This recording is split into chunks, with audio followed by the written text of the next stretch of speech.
The thing about growing up as the fourth boy, the parents just weren't there supervising you, you know, all the time. I mean, you had a lot of time where you could just, you know, outside of school, you just do your own thing. I had a racehorse.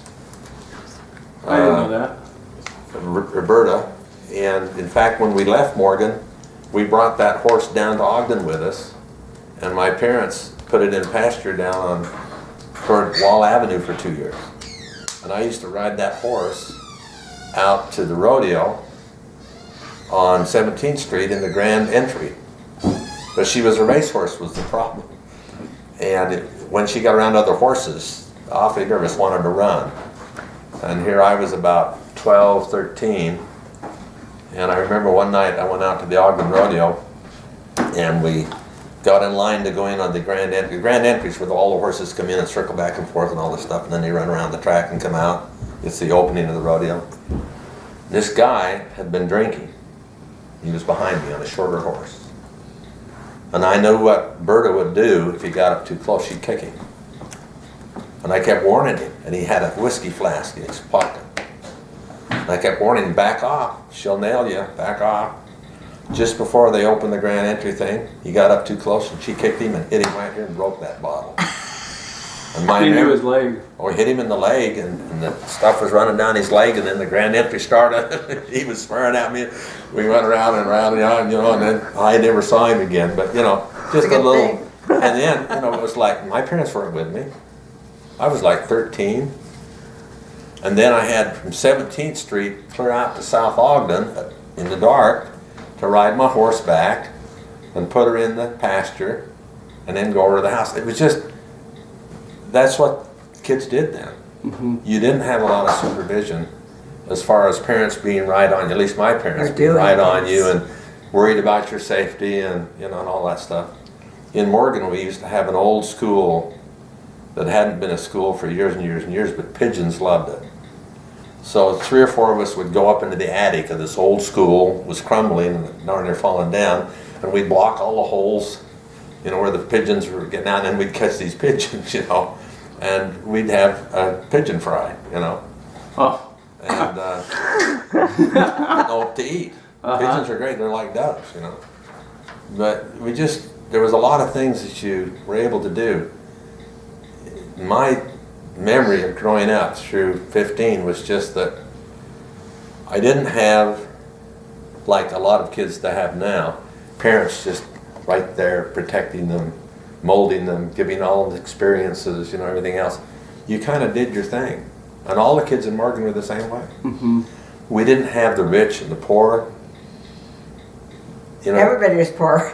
Well, the doctor took milk from us, and that was payment for medical services. You know, everyone that went to school dressed the same. You know, you just didn't have that separation. Right. So it was just great. Yeah. So when I got to Ogden, that was a shock.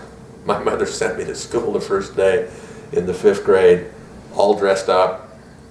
It was embarrassing because the kids, you know, she didn't know what to expect in Ogden, the big town. Yeah, yeah. And dressed up to Morgan standards was different so I from went dressed over to up Birch to Creek Elementary School, the 5th grade, the last 2 weeks of school, and I was all dressed up and everything else. It was embarrassing because the kids didn't dress up. Finally, we made the adjustment, and I liked athletics, and, you know, got to the 6th grade, and then 7th, 8th, and 9th, and went out to Weber High. And Did you ever have And any, he was conflicts with kids? No. Any fights no. or anything? Well, yeah, had a few fights with older kids. In fact, one of them ended up to be the inspector for South Ogden on buildings, and he came out and approved the shed for me, and we got along great. You know, that was one. My dad did not tolerate that. I got in a fight once in Morgan on one of the main streets, and Dad drove by, and well, he stopped, and I got hell for that. You just don't solve your problems that way. You know, it was a very strict attitude that way. He was the justice of the peace. Your dad? Yeah. And the county health officer, Oh, wow. part-time, you know. But And And no Gary fighting was for a the justice of the state- peace what- son. a state wrestling champion. well, yeah, that was later. The junior year and senior year. He For high school? went on to college and was a collegiate champion. No, And- no, she's Scholarship. exaggerating. I never got higher than third place in the conference. But I had everybody in the But neighborhood college- over because we had college- just gotten this TV. I did I wrestle. said, you gotta But see football Gary too, wrestle. scholarship. As far as I'm concerned, he won I it. had a, well, coming out of Weber High School, I played football for 3 years. I went in and I just walked on the field as a freshman or as a sophomore. At the U of U.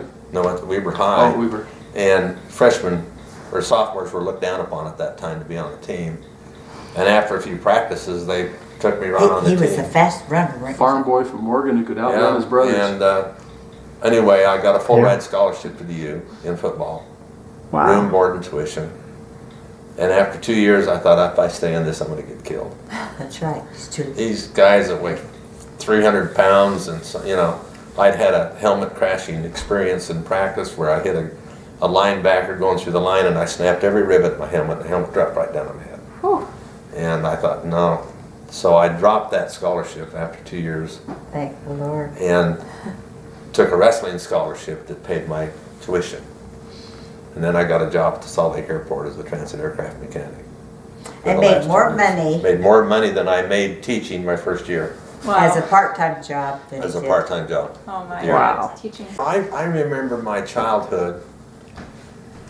I don't have bad memories at all of my childhood.